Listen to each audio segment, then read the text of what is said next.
μίλησέ μας για την εμπειρία σου στη σειρά Κόκκινο ποτάμι 2 και τη συνεργασία με τον Μανούσο Μανουσάκη. Ήταν υπέροχα με το Κόκκινο ποτάμι. Με το Μανούσο γενικά η όλη φάση ξεκίνησε από το 2004 μέχρι 2006 που έπαιξα, εμφανίστηκα σε 2 από τις μεγάλες επιτυχίες του. Ουσιαστικά είναι εκείνος που μου έμαθε το μέσο. Με έκανε να αγαπήσω το μέσο, είναι άλλο μέσο η τηλεόραση. Μετά λοιπόν η μεγάλη συνεργασία μας, ενώ η πιο μεγάλη ακόμα από αυτές τις 2 σειρές του 2004-2006 ήταν στο Κόκκινο ποτάμι, η συνέχεια που παίχτηκε το 22 νομίζω, 23.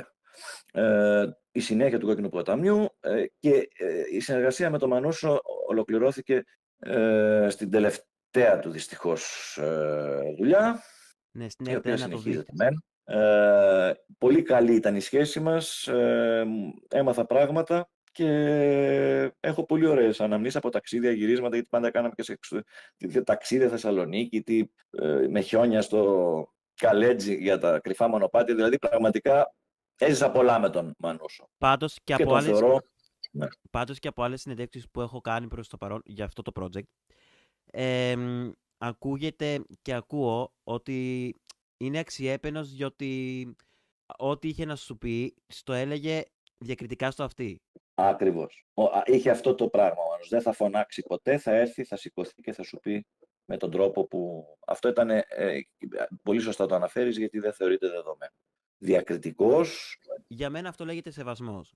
Πολύ σωστά. Πολύ σωστά. Πολύ σωστά. Καλό είναι να υπάρχει αλληλοσεβασμό. Πάντα, σε όλες τις σχέσεις. Οπότε ήταν πάρα πολύ ώρα. Όλο το κεφάλαιο με τον Μανούσο, που δυστυχώς κατέληξε με το δίχτυ, που προβλήθηκε πριν από 2 μήνες στο επεισόδιό μου. Ήμουν στην 6η ιστορία. Επίσης θέλω να αναφέρω τώρα ότι δεν πρόλαβε και να ολοκληρώσει και τη σειρά.